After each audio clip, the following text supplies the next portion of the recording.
Issue भी तो other side का ही बना हुआ है ना, अप टू अ पॉइंट। तो इसलिए I think this is important to understand कि इस वक्त क्यों। देखिए, अब we are going into an area which is very tricky.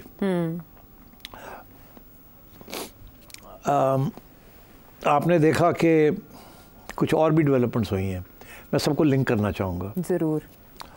एक डेवलपमेंट तो ये हुई है कि डॉक्टर जहांजेब जी, जो कि डिप्टी चेयरमैन प्लानिंग कमीशन थे जी, उन्हें फ़ारग कर दिया गया। दूसरी तरफ एहसन इकबाल साहब ने दोनों ओहदे संभाल लिए, प्लानिंग का भी और इसका भी जी, और इसके ऊपर झगड़े हुए हैं ठीक ठाक। हाँ, सुना है कि वज़ीर आज़म को बहुत बार उन्होंने रिजर्वेशंस बताई अपनी। वज़ीर आज़म was in favour of doctor Jahanzeb. अच्छा।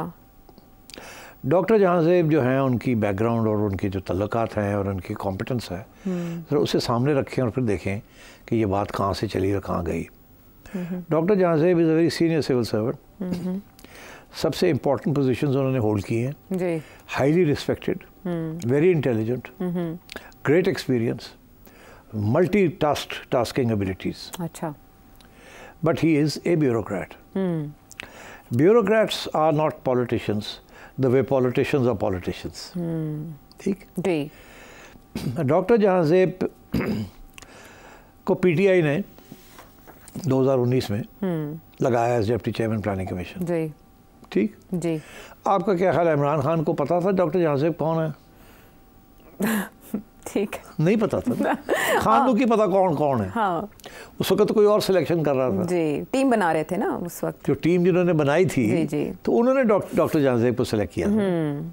ठीक है ना। हाँ, वो बाद में हफीज शेख भी आ गए थे, सारे जो थे वो आते जाते रहे, मगर हाँ, डॉक्टर जहांजेब को वहीं से मेरा ख्याल है कि फौजी क़यादत ने सिलेक्ट किया था जी, और उसकी वजह यही थी of competence, reliability, trustworthy, solid, stolid, वो सारे जो एडजेक्टिव्स आप कर सकते हैं जो कि ब्यूरोक्रेट्स एक दूसरे में पहचानते हैं और पसंद करते हैं। एक आर्म्ड ब्यूरोक्रेसी है, एक सिविल ब्यूरोक्रेसी है। ब्यूरोक्रेसी होती है ना, ठीक। एंड उनका यही होता है कि वी नो, हमने चलाया है मुल्क, जैसे भी है हम ही चलाने वाले हैं, हमें पता है क्या करना है क्या नहीं करना जी। तो डॉक्टर साहब को लगाया था जिन्होंने, वो खान साहब को कहा, खान साहब ने कहा डन हो गया जी। वो और बात है, कॉम्पिटेंस अपनी जगह थी, तो इसीलिए लगाया था कि जी प्लानिंग जो है, प्लानिंग कमीशन का रोल बढ़ना चाहिए, ये एड हॉकिज्म नहीं होनी चाहिए। अच्छा। एक ज़माने में planning commission was very important in the growth strategies of Pakistan, Ayub Khan के ज़माने में और उसके बाद भी। फिर आहिस्ता आहिस्ता प्लानिंग कमीशन का रोल कम होता गया। अच्छा। जैसे जैसे पॉलिटिशियंस हावी होते रहे गए तो उन्होंने अपने लोग लगाने शुरू कर दिए और प्लानिंग कमीशन का रोल मिनिमल हो गया, फाइनेंस और प्लानिंग डिपार्टमेंट का रोल बढ़ गया। और प्लानिंग जो थी 5 ईयर प्लानिंग जो होती थी वो ख़त्म हो गई, क्योंकि कोई गवर्नमेंट 2 साल से बढ़ चलती नहीं थी। तो फिर प्लानिंग कमीशन क्या करती, वो बेचारे 5 साल का प्लान बनाते थे, जिनको उनको आदत पड़ी हुई थी 5 ईयर प्लान्स की बनाने की। वो प्लान जो है पहले साल ही डिरेल हो जाता था, दूसरे साल गवर्नमेंट की छुट्टी हो जाती थी, तीसरे साल कोई और आ जाता था। तो planning commission role has been diminished. अच्छा। मगर खान साहब जब आए तो उस वक्त मिलिट्री क़यादत का ये ख्याल था कि अब हम यहाँ हैं और खान इज़ हियर, अब हम इकोनॉमी को भी टर्न अराउंड करेंगे और रिफॉर्म्स भी लाएंगे और सॉलिड चीज़ होगी। अच्छा। इसलिए उन्होंने कोई मंजे हुए ब्यूरोक्रेट्स को चुना फॉर वेरियस पोजीशंस, जिसमें डॉक्टर साहब भी थे। अच्छा। अब डॉक्टर साहब does a good job, I mean वो तो ही नोज हिज जॉब। मगर सिचुएशन ये थी कि जैसे ही पीटीआई की गवर्नमेंट गई और पीडीएम की गवर्नमेंट आई जी, तो पीडीएम की गवर्नमेंट ने एहसन इकबाल साहब को लगा दिया प्लानिंग मिनिस्टर। अब एहसन इकबाल साहब इज़ अ पॉलिटिशियन जी, बट उनकी एक और भी खूबी है। क्या? He is a highly educated, foreign trained economist and planner. तो he is not a normal politician from the Bundus. जी जी। समझे ना आप? हाँ। उनके साहिबजादे भी बड़े पढ़े लिखे हैं, बाहर के पढ़े हुए हैं। They are professionals, but they are also politicians. जी। तो Ahsan Iqbal has always had a role in Noon league के जो मैनिफेस्टोज हैं इसके कोई चीज़ से, and he has a strong voice, बड़ी लॉयल्टी भी है टू PMLN एंड टू मियाँ साहब। एंड बाय द वे एक खूबी ये भी है कि वो मियाँ नवाज शरीफ से भी करीब है और शहबाज शरीफ साहब के भी करीब है। ये बड़ी कम लोगों में ये कुव्वत होती है। तो he is a great politician, right, ठीक। बट वो अपनी टर्फ को बड़ी गार्ड करते हैं। अच्छा। कि भाई मैं प्लानिंग मिनिस्टर हूँ, मेरी बात सुनी जाएगी, बिकॉज मैं बड़ा होमवर्क करता हूँ। और वो होमवर्क करते हैं, वो प्लान्स बनाते हैं 5 ईयर, 35 ईयर, 10 ईयर, वो बड़ी प्रोजेक्शंस करते हैं, इंटरनेशनल कॉन्फ्रेंसेज, पेपर्स, ये वो, इज़ प्रोफेशनल। अच्छा। तो अब क्लैश तो होना ही था कि अगर एहसन इकबाल साहब कह रहे हैं कि हमने ग्रोथ की तरफ जाना है और प्लानिंग कमीशन कह रहा है कि ग्रोथ की तरफ नहीं जाना, हमने IMF प्रोग्राम फॉलो करना है जो कि इन्फ्लेशन को कम करना है और ग्रोथ को नहीं करना। एग्जाम्पल मैं दे रहा हूँ, ठीक, एक IMF प्रोग्राम को चलाना चाह रहे हैं, ठीक, because that's very important for the establishment कि IMF का प्रोग्राम चले। IMF के प्रोग्राम के चलने के साथ बाहर से पैसे भी आएंगे, क्योंकि वो डिपेंडेंसी है ना IMF के साथ। मगर एहसन इकबाल है to look at the party profile कि हम वहाँ ना फंस जाएं जहाँ के आवाम ही हमें छोड़ जाए। हाँ, IMF करते करते असी ना बढ़ जाइए जी, ज़ाहिर है पॉलिटिकल एजेंडा भी तो उनका पॉलिटिकल एजेंडा भी है, तो डिफरेंसेस तो होने ही होने थे जी। तो जब वो हुए तो मेरा ख्याल है कि डॉक्टर साहब ने कहा कि फिर मैं रिज़ाइन करता हूँ, मैं जाता हूँ, तो चले गए। खान और एहसन इकबाल साहब खुश हो गए कि जी अब मेरी बात सुनी जाएगी, बिकॉज ऑपोजिट डायरेक्शन दोनों की थी, तो फिर चल नहीं सकता था काम। फिर यही फॉर एग्जांपल मैं कहता हूं कि डेवलपमेंट एक्सपेंडिचर्स कम करें जी, ठीक, और आप आवाम को पैसे दें, उनकी ख्याल करें। IMF कहती है नहीं, थोड़ी बहुत डेवलपमेंट भी होनी चाहिए, और मेरा ख्याल प्लानिंग कमीशन भी यही चाहती है कि थोड़ी बहुत कटेल किया जाए ताकि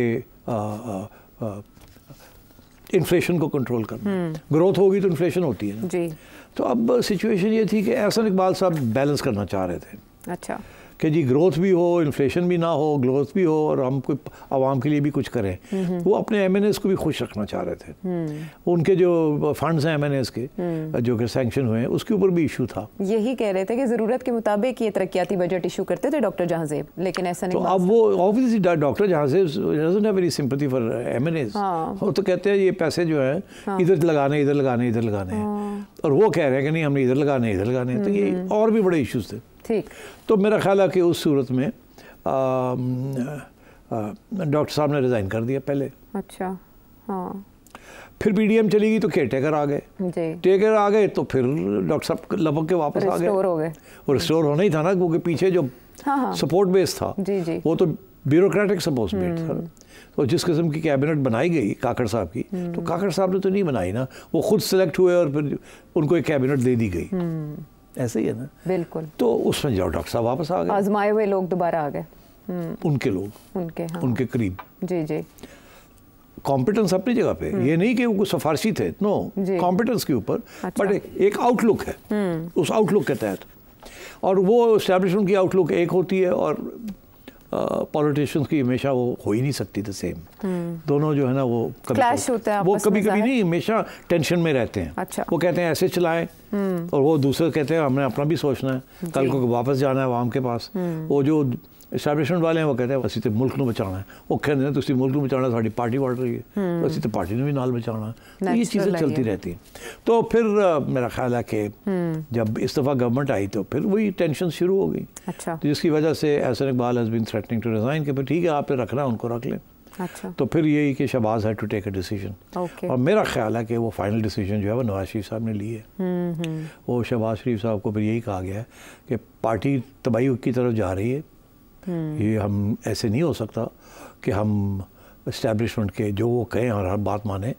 उनका तो समझ आ रही है कि वो क्यों ये बातें कहते हैं, वो तो परमानेंट इस्टेब्लिशमेंट है, मगर हमारा क्या होगा, हमने तो ऑलरेडी बड़ा बोझ उठा लिया है, हमें क्या मिल रहा है इसमें से। अच्छा। तो मेरा ख्याल है इस कश्मकश में नवाज शरीफ साहब ने शायद एहसन इकबाल के साथ दिया, ठीक, उसकी वजह से अब शहबाज शरीफ साहब को पीछे हटना पड़ा है, और फिर he's having to ask doctor साहब to resign. I think this is what's happened. Okay. अच्छा, ये बड़ी important development इसलिए है कि we go back to now फजल। हाँ, बट एक और डॉट को ही कनेक्ट करना है आपने किसी ये और मैं इसी डॉट को पहले मैं कर लूँ, बाद में एक और डॉट भी आएगा वो कर लेंगे, मगर इसका डायरेक्ट लिंक, क्योंकि ये सिमिल्टेनियसली ये चीज़ें हुई हैं। अच्छा।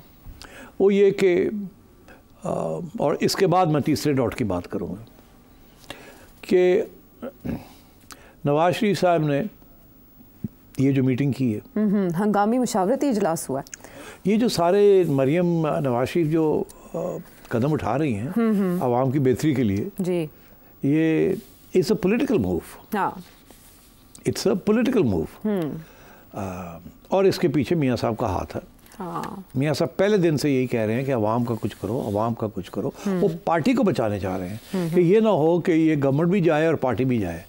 वो कहते हैं बेहतर ये है कि ये गवर्नमेंट चली जाए, पार्टी बच जाए। दोबारा इलेक्शन में उनका तो ये भी मौक़िफ़ था जो कि शहबाज साहब ने नहीं माना उस वक्त, और लोगों ने नहीं माना कि भाई लेट इमरान, हम नहीं ये गवर्नमेंट लेते, ये बना लें गवर्नमेंट किसी और के साथ। हम ये गवर्नमेंट नहीं लेते फरवरी के इलेक्शन के बाद। मगर खैर उस वक्त मेजॉरिटी ने कहा नहीं लेनी है अच्छा। नहीं तो ये हो जाएगा वो हो जाएगा। अच्छा। तो अब ये है कि ये मियाँ साहब के अब वापस कुछ फैसले आने शुरू हो गए हैं, उनकी इंटरवेंशन अब नज़र आ रही है, और उसके साथ मेरा ख्याल है कि शहबाज साहब जो है is now going to come under enormous pressure. और ये मौलाना के साथ जो बातचीत शुरू हुई है ये मियाँ नवाज शरीफ के कहने पे हुई है। अच्छा, मैं इधर से आना चाह रहा था। अच्छा, अब हम समझे। सरदार जरदारी पहले चले गए, उसके बाद फैसला जब होता है तो मियाँ साहब का जब फैसला है कि जी अब हमने अपने सियासी दोस्तों को साथ रखना है, आप लोग बहुत करीब हो गए हैं कहीं और ये ना हो कि हम सारे लगे जाएं, और वो तो किसी वक्त भी अपना मौक़िफ़ चेंज कर सकते हैं, बादशाह है ना, तो हम we should also protect ourselves. तो फिर और जरदारी साहब भी जो है वो तो खैर बड़े मंजे हुए खिलाड़ी हैं, उनको भी एहसास है इस बात का। तो मेरा ख्याल है इन्होंने ये सोचा कि थ्रेट आ रही है, अब हमें कहीं ना कहीं से थ्रेट आ रही है। ये ना हो कि एस्टैब्लिशमेंट का और जुडिशरी का क्लैश के अंदर हम ही ना लगे जाएं। ये ना हो कि उसको रोकते रोकते और कुछ ना हो जाए इस मुल्क में जिसमें हम भी फारग हो जाए, मलबा हम पे ना गिर जाए, हम पे भी ना गिर जाए, हम भी ना फारग हो जाए। बिकॉज देखिए ना, ये इल्ज़ाम तो लग रहा है ना गवर्नमेंट के ऊपर कि आप डील ठीक नहीं कर रहे हैं। आप इकोनॉमिक रिवाइवल भी नहीं हो रही जिस तरीके से होनी चाहिए, और ये सियासी बहुत से लूज एंड्स खड़े होने शुरू हो गए हैं। खान का मसला भी हल नहीं हो रहा, उधर से जजेस जो है वो भी आप नहीं मैनेज कर रहे हैं, सारा कुछ आप हमारे कंधों पे वापस फेंक रहे हैं। तो आप कर क्या रहे हैं? आ रहे हैं जा रहे हैं, क्या कर रहे हैं? तो इसीलिए बातें शुरू हो गई ना, खान कह रहा है कि शहबाज शरीफ जो है 2 महीने के बाद छुट्टी हो जाएगी, ये हो जाएगा, प्लान बी बना तो शहबाज शरीफ साहब भी लापता हो जाएंगे। अब बात यह है कि ये बातें हवा में नहीं है, ये गवर्नमेंट अंडर प्रेशर है। अच्छा। और नवाज शरीफ साहब को इस बात का एहसास हो गया कि अगर इस गवर्नमेंट ने डिलीवरी ना दी तो फिर शायद कोई और रास्ते ना ढूंढ ले। अगर ऐसे हुआ तो फिर हम कहाँ जाएंगे? खान के साथ तो अवाम है, हमारे से तो अवाम दूर हो गई है, तो हम कोई अवाम के करीब रहे, ये ना हो कि फिर हमारे साथ खड़ा होने के लिए कोई तैयार ना हो। तो I think in that context ये फैसला हुआ, शहबाज को समझाया कि मौलाना को साथ लेके चलो। अच्छा। अब शहबाज साहब ने आगे बताया होगा माई बाप को कि जी ये it's a good decision, we need to keep Maulana on our side. वो बाहर बैठ के आपके लिए भी ठीक नहीं, हमारे लिए भी ठीक नहीं।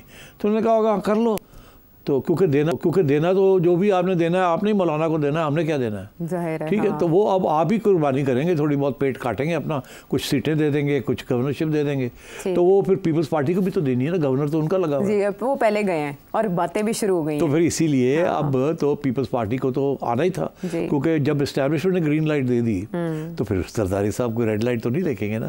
तो उन्होंने फिर पहल की कि अगर देना ही है कुछ तो मैं पहले होके दे, समझे ना। हाँ, तो उन्होंने सिग्नल पढ़ लिया, तो पढ़ के तो लपक के पहुंच गए मौलाना के पास। ठीक है ना जी, उन्होंने पहले मौलाना को सॉफन अप कर लिया। अब ये रह गए पीछे। ठीक, मगर आपने खुद ही भी मुझे बताया कि जरदारी साहब के साथ कौन गया था? वज़ीर दाखिला मोहसिन नकवी। वो किनके आदमी हैं ये नहीं मुझे पता कि किनके, लेकिन दोनों मुलाकातों में वो मुश्तरक थे। तो इसका ये मतलब है कि इट हैज़ द ब्लेसिंग। अच्छा अच्छा, ये मेरा मतलब है। अच्छा अच्छा। और प्रपोजल मियाँ नवाज शरीफ साहब से आई, और ब्लेसिंग है उधर से कि ठीक है, हमें कोई इतराज़ नहीं है, जाइए और मुकबका करो, मौलाना को अपने नाल लो, खानों को इशारा नहीं है। अच्छा। पर डिलीवरी दो, ये खान के सपोर्ट नहीं होनी। ये नहीं कि जी मौलाना अपनी एक मुहिम चला रहे हैं, उधर खान अपनी चला रहा है, डिस्टेबलाइजेशन हो जाएगी। आप लोगों ने देर की है, वी हैव नो इश्यूज़। तो मैं ये समझता हूँ कि ये सारा जो है दिस इज़ ऑल लिंक्ड। एक तरफ मौलाना को साथ लेके चलना, एक तरफ अपने सियासी जमात के लोगों के लिए जो MNA है आपका, जो मिनिस्टर है, उसको और तकड़ा करना, because he has to look after the MNAs, development funds, MNAs, जो वो कह रहे हैं, जो कि शायद डॉक्टर जहांजेब जो थे वो कहते थे नहीं, ऐसे नहीं, इधर पैसे लगाने, इधर नहीं लगाने। तो मेरा ख्याल है पार्टी का ख्याल करना, एहसन इकबाल साहब का ख्याल करना, एहसन इकबाल ने आगे पार्टी का ख्याल करना, और उधर शहबाज साहब ने अब सीटें देनी है, जरदारी साहब ने गवर्नरशिप देनी है, मौलाना को भी साथ लेके चलना है। तो ये अपना जो ग्रुप है ना PDM वाला, उसको तकड़ा कर रहे हैं, ताकि कोई अगर ज़लज़ला आए या कुछ इस किस्म की बात हो या कोई फ्लड आने का इम्कान हो, तो हम we all will sink and swim together. Okay, तो ये this is what is happening. चलिए, लाइफ बोट्स जो हैं वो जमा करने का सिलसिला जारी है। मौलाना विल कम ऑन बोर्ड, ऐसी बात नहीं है। और खान साहब जो हैं, उनके पास कोई बोट नहीं है, कोई लाइफ जैकेट नहीं है इस वक्त। वो जो सारी कोशिश हो रही थी किसी तरीके के साथ कुछ किया जाए, वो नहीं हो पाएगा। और इसी के साथ वो दूसरा सवाल अगर आप पूछ रहे हैं, नहीं आप उसका रखें, सस्पेंस अभी ताज़ा, हाँ वो सस्पेंस ताज़ा डॉट्स हैं, कनेक्ट करने को अभी बहुत से बाकी। यहाँ हो रही है दुआए खैर पीपल्स पार्टी और PMLN के साथ मिलकर मौलाना की, तो क्या PTI के साथ जो मामला चल रहे थे उन पर फातिहा पढ़ ली जाए? ब्रेक के बाद आएंगे, इस पे बात करेंगे।